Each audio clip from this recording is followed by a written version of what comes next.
অগস্ত্য যাত্রা। হট্টগোলের কারণ জানলা দিয়ে মুক্তার হোসেন নামের যাত্রীটি লাফিয়ে পালানোর চেষ্টা করছে। পুলিশ তৎপর হয়ে উঠল সঙ্গে সঙ্গে। আতাবরা সালেককে বাদ দিয়ে বাস থামাতে বলল। হুড়মুড় করে এগিয়ে এলো বাসের গেটের দিকে। কিন্তু বাস থামতেই পুলিশের আর কিছু করতে হলো না। মুক্তার জানলা দিয়ে লাফ দিতেই মর্মান্তিক একটা ঘটনা ঘটে গেল। বাস থেকে নেমে দৌড়ে রাস্তা পার হবার সময় একটা ট্রাকের নিচে চাপা পড়ল সে। পুলিশ বাস থেকে নেমে দুর্ঘটনা নিয়ে ব্যস্ত হলে হাঁপ ছেড়ে বাঁচল আতাবরার সালেক। এই ঘটনার কারণে প্রায় আধ ঘন্টা দেরি হয়ে গেল তাদের। বাস চলতে শুরু করলো আবার। বাসের বাকি যাত্রীরা এখন জানে কুখ্যাত বোম মুক্তার গতকাল ভোরে নিজের বাড়ির ছাদের উপর বোমা বানাতে গিয়ে দুর্ঘটনা বাধায়। এতে করে ঘটনাস্থলেই তার দুই সহযোগীর মৃত্যু হয়। অক্ষত আর প্রাণে বেঁচে যাওয়া মুক্তার ঢাকা ছেড়ে দিনাজপুরের এক গ্রামে গা ঢাকা দিতে চেয়েছিল। কিন্তু বাস ছাড়ার আগে পুলিশের এক ইনফরমার তাকে দেখে ফেলে। বাস কাউন্টার থেকে গন্তব্য জেনে যাত্রাপথের সবগুলো থানায় জানিয়ে দেওয়া হয়েছিল। কি বাসন টাইনা বাজছি! বন্ধু সালেকের দিকে ফিরে বলল আতাবর। এই মুদ্দার লগে বেশিক্ষণ থাকুন যাইব না, আমি সামনে স্টপেজই নেমে যামু। সালেক চুপ মেরে থাকলো। এখন রাতের গাঢ় অন্ধকার চলছে তাদের বাস। সালেকের মাথা কাজ করছে না। এখন তো বাসে অনেক সিট খালি। আমি নাইমা যাওয়ার পর তুমি অন্য একটা সিটে গিয়ে বইসো। এই লাশটার কি হইব? অনেকক্ষণ পর নীরবতা ভেঙে বলল সালেক। এইটা নিয়ে ভাইবো না, লাস্ট স্টপেজের আগে নাইমা যাইও, বাকি পথ একটু কষ্ট করে ম্যানেজ করো দোস্ত। কণ্ঠটা আরো নিচে নামিয়ে বলল সে। ইসলামটা ঠিক হইব না। সামনের এক সিটে বোরকা পরা এক মহিলা তার স্বামী বসে আছে। স্বামী ভদ্রলোক কন্ডাক্টরের কানে কানে অতি গোপনীয় কিছু একটা বলার পর ছোকরা ড্রাইভারের উদ্দেশ্যে হাঁক দিল। ওস্তাদ, বাস থামান, লেডিস মুতবো। বোরকা পরা মহিলা কাণ্ডজ্ঞানহীন ছোকরার কারণে লজ্জায় কুঁকড়ে গেল। চারিদিকে ঘুটঘুটে অন্ধকার। মাঝে মধ্যে সড়ক দিয়ে দু একটা বাস ট্রাক যাচ্ছে। সড়কের দুপাশে ডোবা নালা আর ঝোপঝাড়। আশেপাশে কোথাও জনমানবের কোনো চিহ্ন নেই। আস্তে করে গতি কমিয়ে বাসটা সড়কের একপাশে গিয়ে থামলে বাস থেকে নেমে গেল বোরকা পরা মহিলা আর তার স্বামী। ড্রাইভার এই অনির্ধারিত বিরতির সুযোগ নিয়ে একটা সিগারেট ধরালো। আমি একটু ছাইরা আহি বলেই আতাবর বাস থেকে নেমে যেতে উদ্যত হলো। কই যাও? সালেক বিস্ফারিত চোখে জানতে চাইলো। ডান হাতে করে আঙ্গুলটা উঁচিয়ে দেখালো সে। আতাবর বাস থেকে নামার পর 1 মিনিটও যায়নি অস্থির হয়ে উঠল সালেক। মাথাটা কাজ করছে না তার। কোনো কিছু না ভেবে হুট করে সেও বাস থেকে নেমে গেল। আগামোতা সিরিয়াল লেগে গেছে দেখি। সিগারেটে টান মেরে আপন মনে বলল ড্রাইভার। সালেক যখন গেট দিয়ে নেমে যাবে তখন পেছন থেকে তাকে লক্ষ্য করে আরো বলল সে, বেশি দেরি করেন না। মহাসড়কে কোথাও এক ফোঁটা আলো নেই। ডানে বাঁয়ে তাকিয়ে দেখলো আতাবরের টিকিটাও দেখা যাচ্ছে না। তার বুকটা ধক করে উঠল। কালো বোরকা পরা মহিলা আর তার স্বামী গেছে ডান দিকে। সালেক সেটা বাস থেকে থেকেই দেখেছে। কিন্তু আতাবর কোন দিকে গেছে? একটু দ্বিধাগ্রস্ত হয়ে বাম দিকে পা বাড়ালো। হাঁটতে হাঁটতে কয়েক গজ দূরে এসে আবার থেমে গেল সিদ্ধান্তহীনতায়। তার হাত পা কাঁপছে। এদিক ওদিক উদ্ভ্রান্তের মতো তাকালো, কোথাও নেই। ঠিক তখনই একটা জিনিস চোখে পড়ল। কিছুটা দূরে সড়ক থেকে একটু নিচে ঝোপের কাছে ছোট্ট আলোর বিন্দু নড়ছে। দ্রুত এগিয়ে গেল সেখানে। আবছায়া মূর্তির থেকে কিছুটা দূরে সরে থাকতেই মহাসড়ক দিয়ে ছুটে যাওয়া বাসের হেডলাইটের আলোয় বুঝতে পারল আতাবর ঝোপের সামনে দাঁড়িয়ে প্রস্রাব করছে, তার মুখে জ্বলন্ত সিগারেট। সন্তর্পণে তার পেছনে এসে দাঁড়ালো সালেক। ছলছল করে শব্দ হচ্ছে। আতাবরের প্রস্রাব গিয়ে পড়ছে নিচের ডোবায়। পেছনে যে সালেক এসে দাঁড়িয়েছে সেটা সে টের পায়নি। আশপাশে তাকালো সালেক, কেউ নেই। চারপাশে ঘন অন্ধকারে ঢাকা। আস্তে করে আরেকটু এগিয়ে গেল সে। আর কেউ বাকি আছে? বাস ড্রাইভারের এই কথায় ছ্যাত করে উঠল সালেকের বুকটা। এখন সে বাসে বুড়ো লাশের পাশে। তাদের দুজনের মধ্যে এখন বেশ ফাঁকা একটা জায়গা। ওই দেখ তো আর কেউ বাকি আছে কিনা, কন্ডাক্টরকে বলল ড্রাইভার। কন্ডাক্টর ছেলেটা বাসের ভেতর এক নজর চোখ বুলিয়ে থমকে গেল সালেকের দিকে চেয়ে। হাত তুলে তাকে ইশারা করে বলল, আপনার লোক কই? নাইমা গেছে। ভেতরে ভেতরে প্রচন্ড নার্ভাস। ওর বাড়ি এইখানেই। অবাক হয়ে গেল এতটা স্বাভাবিকভাবে মিথ্যা বলতে পারছে বলে। ওস্তাদ ছাড়েন, জোরে বলল ছেলেটা। বাস আবারও চলতে শুরু করলো। যাত্রীদের বেশিরভাগই যার যার গন্তব্যে নেমে যাচ্ছে। শেষ স্টপেজে পৌঁছাতে 1 ঘন্টারও কম সময় বাকি। পকেট থেকে লটারির টিকিটটা বের করে দেখলো সালেক। 40 লাখ টাকা এখন তার হাতে। ভাগাভাগির কোনো ব্যাপার নেই। তার জীবনটাই পাল্টে যাবে। কোনো কিছুই আর আগের মতো থাকবে না। একটু আগে কঠিন একটা সিদ্ধান্ত নিতে হয়েছে তাকে, না নিয়ে উপায়ও ছিল না। তার বন্ধু আতাবর একবার ঢাকায় চলে গেলে সব শেষ হয়ে যেত। রাজনীতি করা ছেলে, তাকে ঘাটানো যেত না। অসহায়ের মতো সালেক চেয়ে চেয়ে দেখতো আতাবর 40 লাখ টাকা বাগিয়ে নিজে মৌজ ফুর্তি করে বেড়াচ্ছে। কাজটা মোটেও সহজ ছিল না, খুব দ্রুতই সিদ্ধান্ত নিতে হয়েছে তাকে। তবে ঘটনাটা এত সহজে ঘটাতে পারবে সেটা সে ভাবতে পারেনি। আরেকটা কাজ করতে হবে তাকে, বাড়িতে একটা ফোন করতে হবে। এই কাজটা অবশ্য তার জন্য একটু বেশি কঠিন। পকেট থেকে মোবাইল ফোনটা বের করতে যাবে এমন সময় চেয়ে দেখলো সামনের সিটে থেকে মেয়েটা উঠে আসছে তার দিকে। কেমন আছো? মেয়েটা তার সামনে এসে বলল। সালেক মলিন একটা হাসি দিল। অনেকদিন পর দেখা হইলো, তাও আবার বাসে। তুমি কেমন আছো? সালেক বলল। আছি আর কি, তোমার খবর কি? ভালো। মেয়েটা এবার সালেকের পাশে তাকালো। তোমার বন্ধু কই? নাইমা গেছে। তাহলে তোমার লগে বসি। মেয়েটার এই কথায় সালেক কিছু বলল না, ফ্যাল ফ্যাল করে চেয়ে রইল। কি সমস্যা আছে? না, বসো। একটু সরে গেল সালেক। তার পাশে মেয়েটা গা ঘেঁষে বসতেই অনেকদিন পর সুবর্ণার চুলের গন্ধ টের পেল সে। প্রথম দিনই এই গন্ধটা তার খুব ভালো লেগেছিল। যেদিন সে মেয়েটার কাছে গিয়েছিল সেদিনের কথা তার স্পষ্ট মনে আছে। সুখকর কোনো স্মৃতি নয় সেটা। তারপরও ঘটনাটা মনে করলে তার ভালো লাগে। প্যান্ট খোলার আগেই তার পতন হয়েছিল। লজ্জায় একেবারে কুঁকড়ে গেছিল সে। কিন্তু সুবর্ণা পরম মমতায় তাকে আদর করতে করতে বলেছিল এটা কোনো ব্যাপার না, প্রথম প্রথম নাকি এরকম হয়। তারপরও সালেক নিজেকে ফিরে পায়নি। মেয়েটার হাতে কিছু টাকা ধরিয়ে দিয়ে দ্রুত চলে এসেছিল। বলেছিল আবার পরে আসবে। অনেক দিন হয়ে গেল, তুমি তো আর আসলা না। তোমায় খুব মনে পড়তো। সুবর্ণার দিকে নিষ্পলক চেয়ে রইল সালেক। আগের চেয়ে অনেক বেশি সুন্দর হয়ে গেছে মেয়েটা। কি দেখতাছো? চোখে মুখে এক ধরনের ইশারা করে জানতে চাইল সুবর্ণা। তুমি অনেক সুন্দর হয়ে গেছো। মুখ টিপে হাসলো সে। আমার কথা তোমার মনে পড়ে নাই? পড়ছে। তাইলে আর আসলা না যে? চুপ মেরে রইল সালেক। কই যাইতেছো? অনেকক্ষণ পর জানতে চাইল সুবর্ণা। বাড়ি। তখনই সালেকের মনে পড়ে গেল আগামী শুক্রবার তার কাবিন। আমিও। কথাটা বলেই সালেকের পাশে থাকা বুড়োর দিকে তাকালো সুবর্ণা। এই বুড়ার কি হইছে? আঁতকে উঠল সালেক। কি কি হইছে মানে? সেই কখন থেকে দেখতাছি মরার মতো ঘুমাইতাছে। ভেবে পেল না সে কি বলবে। সালেকের কাঁধে হাত রাখলো সুবর্ণা। ওই খচ্চরটার হাত থেকে যখন বাঁচাইলা, আমার যে কি ভালো লাগছিল তোমারে কইবা পারুম না। কথাটা বলেই হৃদয় উথাল পাথাল করে একটা হাসি দিল সে। মনে হইতেছিল ফিল্ম দেখতাছি, তুমি নায়কের মতো আমারে। সুবর্ণা কথা শেষ করার আগেই তাদের বাস আচমকা বাম দিকে মোড় নিল। বুড়োর নিথর দেহটা হেলে সালেকের উপর হামলে পড়ল। মুখটা উপুর হয়ে পড়ল সুবর্ণার কোলে। হায় আল্লাহ! সুবর্ণা ভড়কে গিয়ে বুড়োর মাথাটার দিকে তাকিয়ে চিৎকার দিতে যাবে, এমন সময় সালেকের বলিষ্ঠ হাত তার মুখ চেপে ধরল। যাত্রা বিরতি ৮। বুড়া মইরা গেছে! সুবর্ণা কানের কাছে মুখ এনে বলল সালেক। কেমনে মরলো? মুখ থেকে সালেকের কথা হাতটা সরতেই বুক ভর করে নিঃশ্বাস নিয়ে জানতে চাইল সুবর্ণা। হার্ট ফেল করছে মনে হয়। কখন? অনেকক্ষণ আগে। তাইলে ব্যাপারটা গোপন রাখছো কেন? আছে, একটা কারণ আছে। ভ্রু কুঁচকে তাকালো সুবর্ণা। তোমরা মারো নাই তো? আরে না, আমরা কেন মারুম? তাইলে কাউরে কইলা না কেন? কইলাম না, কারণ আছে। সাদেক বুঝতে পারছে না মেয়েটাকে কিভাবে বোঝাবে। কি কারণ যে কইতে পারতাছো না? সুবর্ণার সন্দেহ দূর হচ্ছে না। কমু, কিন্তু তার আগে তুমি কও, কাউরে বলবা না? অবাক চোখে তাকালো সুবর্ণা। কমু না, কাউরে কমু না। সালেক পুরো ঘটনাটা সংক্ষেপে খুলে বললে সুবর্ণা চুপ মেরে রইল। কি হইল? চুপ মেরে আছো কেন? 40 লাখ টাকা! বিড়বিড় করে বলল সে। প্রথম পুরস্কার! মাথা নেড়ে সায় দিল সে। সুবর্ণার কানের কাছে মুখ এনে ফিসফিসিয়ে বলল, কাউরে কইও না, তুমিও ভাগ পাইবা। অবিশ্বাসে তার দিকে তাকালো সুবর্ণা। আমারে ভাগ দিবা? মাথা দোয়ালো সালেক। 1 লাখ? 1 লাখ? আপন মনে বলল মেয়েটি। 2 লাখ? নার্ভাস হয়ে বলল সালেক। ফ্যাল ফ্যাল করে তার দিকে চেয়ে রইল সুবর্ণা। তুমি তোমার সিটে গিয়ে বসো, কন্ডাক্টর সন্দেহ করতে পারে। কিছুক্ষণ ভেবে সুবর্ণা চুপচাপ নিজের সিটে ফিরে গেল। বাড়িতে ফোন করার কথাটা মনে পড়তেই মনে মনে জিভ কাটলো সালেক। কঠিন একটা কাজ করলো সে, মাকে জানিয়ে দিল তার পক্ষে এখন বিয়ে করা সম্ভব নয়। কথা শেষ করে ফোনটা পকেটে না রেখে আরেকটা নাম্বারে ডায়াল করলো। কি ব্যাপার, হঠাৎ আমাকে মনে পড়লো? ওপাশ থেকে কৃত্রিম বিস্ময় নিয়ে বলল একটি নারী কণ্ঠ।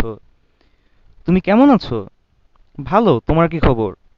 ভালো। ভালো তো লাগবেই, হাজার হোক বিয়ে করতে যাচ্ছ। কথাটা বলেই হেসে ফেললো মেয়েটি। সালেক রীতিমতো ভিড়মি খেলো। তার বিয়ের খবর আতাবর ছাড়া আর কেউ জানে না। এমনকি অফিস থেকে যে দিনের ছুটি নিয়েছে সেটার কারণ হিসেবে বলছে বাবার অসুস্থতার কথা। আমার বিয়ের কথা তুমি কিভাবে জানলে? ওপাশ থেকে নীরবতা নেমে এলো। হ্যালো, তাড়ালো সালেক। তোমার সাথে যে আছে তাকে বলো আমি কেমনে জানলাম, রহস্য করে বলল হ্যাপি। সালেকের গায়ের সমস্ত পশম দাঁড়িয়ে গেল। কি বলছো? তোমার সাথে আতাবর আছে না? আতাবরের কথা বলছে হ্যাপি। অনেকটা বজ্রা হতে হলো সালেক। আতাবরের সাথে যে হ্যাপির পরিচয় আছে সেটা সে জানতো না। হ্যাপিও কখনো এটা বলেনি। চুপ করে আছো কেন? আতাবরের সাথে তোমার পরিচয় আছে সেটা তো জানতাম না। আস্তে করে বলল সে। কেন, আতাবরের সাথে আমার পরিচয় থাকতে পারে না? তোমরা তো কখনো আমাকে বলোনি। তুমি আমাকে মনে মনে পছন্দ করো, তাই আতাবরের কথা বলতে বারণ করেছিল আমাকে। আরেকবার বিস্মিত হলো সালেক। তার বন্ধু আতাবরের সাথে হ্যাপির সম্পর্ক আছে, অথচ হ্যাপির প্রসঙ্গে এলেই আতাবর বলতো মেয়েটা ভালো না। তোমাদের সম্পর্ক কতদিনের? সম্পর্ক? করুণ হাসি দিল মেয়েটি। কি যে বলো, আমি কি বলেছি আমাদের মধ্যে সম্পর্ক আছে? আরো রহস্য করে বললো এবার। তাহলে তোমার বন্ধুকে বলো, আমাকে বলছো কেন? হ্যাপি, আমাকে ঠিক করে বলো, তোমার সাথে আতাবরের কি সম্পর্ক? ব্যাপারটা জানা আমার জন্য খুব জরুরি। জরুরি? আজব কি বলছো এসব? প্লিজ শোনো, আমার সাথে আতাবরের একটা সম্পর্ক আছে সত্যি, তবে সেটা প্রেমের নয়। একটু চুপ করে থেকে বলল হ্যাপি। আমাদের মতো মেয়ের সাথে কেউ সম্পর্ক করে না। মানে? একেবারে রহস্যের প্রহেলিকায় তলিয়ে যাচ্ছে সে। তোমার সাথে আতাবর আছে না, তাকে জিজ্ঞেস করো। চুপ মেরে এলো সালেক। আতাবরের একটা কথা কানে বাজতে লাগলো। লোয়ার ক্যাটাগরি, আপার ক্যাটাগরি। আস্তে করে কল কেটে দিয়ে ফোনটা আনমনে পকেটে ঢুকিয়ে রাখতেই দেখতে পেল কন্ডাক্টর ছেলেটা তার দিকে এগিয়ে আসছে। প্রমাদ গুনল সে। কি ভাই, আপনার বন্ধু কই নেমে গেল? ওর জরুরি একটা ফোন আইছিল, ঢাকা ফিরে গেছে। কেমনে ফিরে গেল? গাড়ি ঘোড়া কিছু পাইবুনি? সালেক কিছু বলল না। কন্ডাক্টর ছেলেটা বুড়োর দিকে তাকালো। হ্যার কি অবস্থা? ঘুমাইতেছে, ছোট্ট করে বলল সালেক। এতক্ষণ ধরে ঘুমাইতে আছে? ছেলেটা তীক্ষ্ণ চোখে তাকালো বুড়োর দিকে। খুঁটিয়ে খুঁটিয়ে দেখতে লাগলো এবার। ওই চাচা মিয়া! ছেলেটা বুড়োকে উদ্দেশ্য করে ডাকলে সালেকের কপালে বিন্দু বিন্দু ঘাম জমতে শুরু করলো। তার হাত পা ঠান্ডা হয়ে আসছে। কি করবে সে? কিছু একটা করতে হবে দ্রুত। সালেক কিছু একটা করতে যাবার আগেই হঠাৎ করে ফোনের রিং বাজতে শুরু করলো। অ্যাকাউন্টের দিকে তাকালে কন্ডাক্টর আর সালেক। শব্দটা আসছে বুড়োর পকেট থেকে। হায় আল্লাহ, বুড়োর কাছ থেকে একটা ফোন আছে! কি ভাই, বুড়া ফোন ধরে না কেন? বিস্ময় আর সন্দেহ ভরা কণ্ঠে বলল কন্ডাক্টর। একটু সামনে এসে বুড়োকে ধরতে যাবে অমনি সালেক খপ করে ছেলেটার হাত ধরে ফেললো। কি বলবে কিছুই তার মাথায় আসছে না। হঠাৎ করে তার মুখ দিয়ে ফিসফিসে একটি বাক্য বেরিয়ে গেল। ভাই, আপনার আমি অনেক টাকা দিমু, চুপ করে খালি আমার কথা শুনেন। ভূত দেখা মতো বিস্ময় নিয়ে কন্ডাক্টর ছেলেটা তাকাও তার দিকে। সুবর্ণার কাছে যে গল্পটা বলেছিল সেটাই আবার পুনরাবৃত্তি করলো এবারের শ্রোতা বাসের অল্প বয়সী কন্ডাক্টর। সব শুনে ছেলেটার চোখ দুটো যেন কোটর থেকে বের হয়ে যেতে যাচ্ছে। কত টাকার কথা কইলেন? 40। তাইলে এখন কন আমারে কত দিবেন? 2, 3। সালেক নিশ্চিত করে হতে পারছে না কত বলবে। ছেলেটা চুপ মেরে কি যেন ভেবে বলল, লটারির টিকিটটা একটু দেখান দিহি। ফ্যাল ফ্যাল করে চেয়ে দিল সালেক। টিকিটটা একটু দেখান মোরে। আবহ তাড়াল সে। অজ্ঞতা পকেট থেকে টিকিটটা বের করে নিজের হাতে রেখেই মেলে ধরলো। ছেলেটা নিষ্পলক চেয়ে রইল সেটার দিকে, তারপর আচমকা টিকিটটা লক্ষ্য করে ছোঁ মেরে বসলো। কিন্তু সালেকও প্রস্তুত ছিল, সঙ্গে সঙ্গে হাতটা সরিয়ে নিতে পারলো সে। ছেলেটা দ্রুত নিঃশ্বাস নিচ্ছে, স্থির দৃষ্টিতে আছে সালেকের দিকে। সালেকের দৃষ্টিতে এমন কিছু একটা আছে যে ছেলেটা ধস্তাধস্তি করার চেষ্টা করলো না। কয়েক মুহূর্ত দুজনে কেউই সিদ্ধান্তে আসতে পারলো না কি করবে। অবশেষে ছেলেটা গেটের সামনে গিয়ে প্রহরীর মতো দাঁড়িয়ে রইল, যেন বাস থেকে সালেক কোনোভাবেই নামতে না পারে। কপালে জমে থাকা বিন্দু বিন্দু ঘাম বা হাতে মুছে নিল সালেক। বুঝতে পারছে কিছু একটা করতেই হবে, তা না হলে 40 লাখ টাকা বেহাত হয়ে যাবে। কন্ডাক্টরকে লটারির টিকিটের কথা বলাটা মারাত্মক ভুল হয়ে গেছে। তবে এই মুহূর্তে তার মাথায় অন্য কিছু আসেও নি। গাঢ় অন্ধকারে মহাসড়ক ধরে বাস চলছে। একটু আগে একটা স্টপেজে কিছুক্ষণের জন্য বাস থেমেছিল কয়েকজন যাত্রীকে নামিয়ে দেবার জন্য।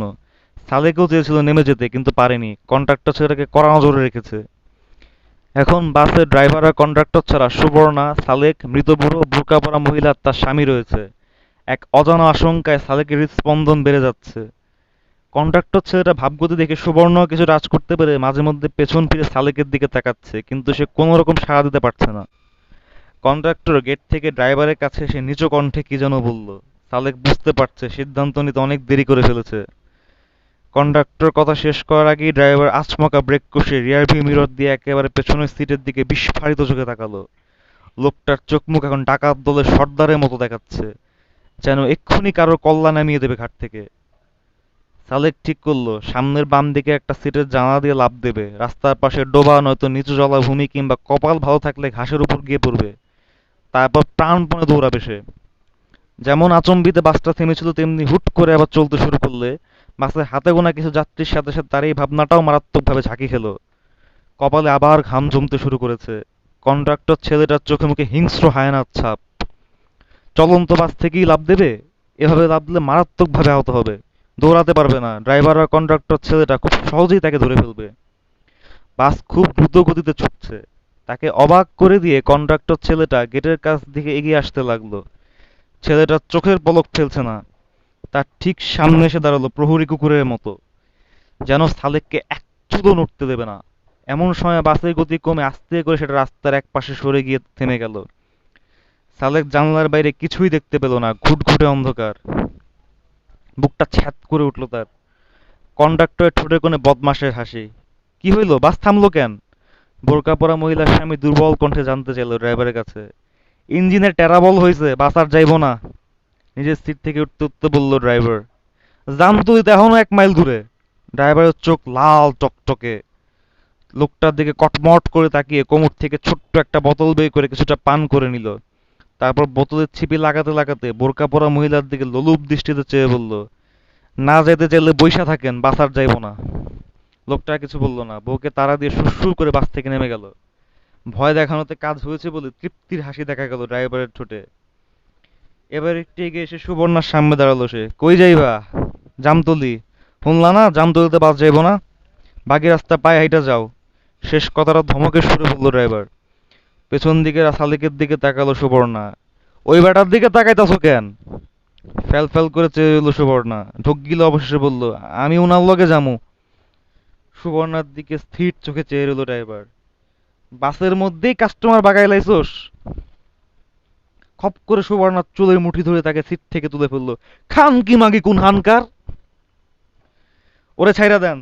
সালেক নিজের সিট থেকে কাঁপা কাঁপা কণ্ঠে বললে ড্রাইভার লোক অবাক হয়ে তাকালো তার দিকে। খানকির লাইগে এত দরদ? কথাটা বলেই সালেকের সামনে দাঁড়িয়ে থাকা কন্ডাক্টরের দিকে ইশারা করলে ছেলেটা সালেকের কাঁধ ধরে তাকে বসিয়ে দিল। কোনো কথা কইবি না, চুপচাপ বসে থাক। সুবর্ণা চুলের মুঠি ধরে তাকে গেটের সামনে নিয়ে এলো ড্রাইভার। মেয়েটা সালেকের কাছে সাহায্যের জন্য আকুতি জানিয়ে বলল, তুমি কিছু কও না কেন? সুবর্ণার এই কথা শুনে ড্রাইভার যার পণ্যায় বিস্মিত হলো। কিরে, তুমি কইতাছো দেখি? চুলের মুঠিটা আরো শক্ত করে ধরে ঝাঁকি মারলো। আগে থেকে চিনোস নাকি? ওস্তাদ, আমার মনে হইতাছে এই বেটার লগে মাগিটার আগে থেকেই জানাশোনা আছে। ড্রাইভার সুবর্ণার দিকে সপ্রশ্ন দৃষ্টিতে তাকালে সে মাথা নেড়ে সায় দিল। খাং কি মাগি বলেই চুলের মুঠি ধরে সুবর্ণাকে টানতে টানতে সালেকের কাছে নিয়ে গেল। ওই লটারির টিকিটটা বের কর, সালেককে বলল ড্রাইভার। তার চোখে মুখে খুনির প্রতিচ্ছবি। হঠাৎ করে পরিস্থিতি এতটা খারাপ হয়ে যাওয়ায় সালেক বরফের মতো জমে আছে। কন্ডাক্টর ছেলেটা তার শার্টের কলার ধরে ঝাঁকুনি দিল। ওই খাঙ্কির পোলা, কথা কানে যায় না? সালেক পকেট থেকে টিকিটটা বের করে বাড়িয়ে দিল ড্রাইভারের দিকে। সুবর্ণাকে ছেড়ে দিয়ে টিকিটটা হাতে নিয়ে দেখলো ড্রাইভার। তার চোখ দুটো চকচক করে উঠল। কন্ডাক্টর ছেলেটা পিছে একটা চাপড় মেরে বলল, বেটা তুই একটা কামই করছস। এরপর সুবর্ণার দিকে ফিরল সে। এই মাগি, এখানে বয় চুপচাপ। সালেকের সামনের সিটে বসলো সুবর্ণা। উস্তাদ, এই দুইটারে কি করবেন? সালেকের স্পন্দন বেড়ে গেল। কিছু একটা করতেই হবে, এভাবে বেঘরে প্রাণ দেওয়া কোনো মানে হয় না। আমাকে দুজনে ছাইড়া দেন, আমরা কাউরে কিচ্ছু কমু না। লাল যা লওয়ার তা তো লইছিনি। চুপ খাঙ্কির বলা, বলল ড্রাইভার। চুপচাপ বয়ে থাক, উল্টা পাল্টা কিছু করলে এক্কেবারে জানি মেরা ফেলমু। ড্রাইভারকে তার শাগরেদ কন্ডাক্টর একেবারে সামনে একটা সিটে নিয়ে গিয়ে কি যেন সলা পরামর্শ করতে শুরু করে দিল। ওগো ভাবসাব ভালো ঠেকতেছে না, ভয়ত্ব ছাপা কণ্ঠে বলল সুবর্ণা। ড্রাইভার লোকটা লম্বা চওড়া বেশ বলশালী। কন্ডাক্টর ছেলেটাও শারীরিকভাবে সালেকের চেয়ে এগিয়ে আছে। এই দুজনের সাথে কোনোভাবেই সে পেরে উঠবে না। ঠিক তখনই সালেকের পাশ থেকে একটা ঘোত ঘোত শব্দ হলে ড্রাইভার কন্ডাক্টর সুবর্ণা ফিরে তাকালো সেদিকে। পাশ ফিরে সালেক যা দেখতে পেল সেটা একেবারেই ভৌতিক দৃশ্য। তার মুখ দিয়ে অস্ফুটভাবে একটা শব্দ বেরিয়ে গেল, হায় আল্লাহ! ড্রাইভার কন্ডাক্টর সুবর্ণা আর সালেক বিস্ময়ে ভরা দৃষ্টিতে দেখলো এখন বুড়ো লোকটা জ্যান্ত হয়ে উঠেছে, যেন লম্বা একটা ঘুম দিয়ে এই মাত্র জেগে উঠেছে সে। তবে বুড়োর শরীর খুবই খারাপ, হাঁসফাঁস করছে, নিঃশ্বাস এখনো স্বাভাবিক হয়নি। কিছুক্ষণ পর বুড়ো সম্বিত ফিরে পেল। ওই ফুলতলা আইছে নাকি? কন্ডাক্টর ড্রাইভার মুখ চাওয়াচাই করলো, বাস খালি কেন? বুড়া এখন বাসের ভেতর চোখ বুলাচ্ছে। ড্রাইভারের হাতের দিকে তাকাতেই বুড়োর চোখ চকচক করে উঠলো। আমার টিকিট কই? এই তোমার কাছে নি। ড্রাইভার কিছু বললো না। দাও আমার টিকিট দাও। আশেপাশে তাকে দুর্বল কণ্ঠে চিৎকার দেওয়ার চেষ্টা করলো, পুলিশ পুলিশ। ড্রাইভার লোকটা তার ফুল প্যান্টের ডান পকেটে টিকিটটা ঢুকিয়ে আচমকা বুড়োর গলা ধরে তাকে এক হ্যাচকায় টেনে সিটের উপর ফেলে উপুর করে চেপে ধরলো। তার দেখা দেখি কন্ডাক্টর ছেলেটা সামনের সিট ডিঙ্গিয়ে বুড়োর বুকের উপর চেপে বসলো। ড্রাইভার লোকটা শক্ত করে বুড়োর গলা টিপে ধরে আছে। ড্রাইভার ঝাঁপিয়ে পড়ার সময় সালেক সরে গিয়েছিল। অবিশ্বাসে সে চেয়ে চেয়ে দেখছে। বুড়োকে যে দুজন লোক শ্বাসরোধ করে মারছে সেটা নয়, অন্য একটা জায়গায় আটকে আছে তার চোখ। তাড়াহুড়ায় পকেটে রাখতে গিয়ে ড্রাইভারের ডান পকেট থেকে লটারির টিকিটটার কিছু অংশ বের হয়ে আছে। এমন সময় টের পেল পেছন থেকে সুবর্ণা তার শার্ট খামচে ধরে তাকে টানছে। তার দিকে তাকাতেই চাপা কণ্ঠে বলল, চলো পালাই। বুড়োর মুখ দিয়ে চাপা গুঙানি বের হচ্ছে। ধারণার চেয়ে অনেক বেশি সময় নিল বুড়ো। অবশেষে নিস্তেজ হবার পর ড্রাইভার আর কন্ডাক্টর তাকে ছেড়ে উঠে দাঁড়ালো। ওস্তাদ মরছে। কন্ডাক্টর ছেলেটা বুড়োকে ভালো করে দেখে বলল। ড্রাইভার আবারও উপর হয়ে পরখ করে দেখলো বুড়ো মারা গেছে কিনা। এবার মরছে। ওস্তাদ এই বুড়ার লাশ এখন কি করবেন? সামনে নিয়ে কোনো এক জায়গায় ফালাইয়া দিমু। ওস্তাদ। ড্রাইভার তার সাগরে দেখলো, কি হয়েছে? ওরা তো পালাইছে। ড্রাইভার এতক্ষণে বুঝতে পারলো সালেক আর এই মেয়েটা সুযোগ পেয়ে সটকে পড়েছে। জাহান্নামে যাও, টিকিট তো আমার কাছেই। কিন্তু টিকিটটা কই? জানতে চাইলো কন্ডাক্টর ছেলেটা। কই আবার এইখানে? পকেটে হাত দিয়ে থমকে গেল ড্রাইভার। উদ্ভ্রান্তের মতো দুই পকেট খুঁজতে লাগলো সে। আর আমি তো এই পকেটেই রাখছিলাম।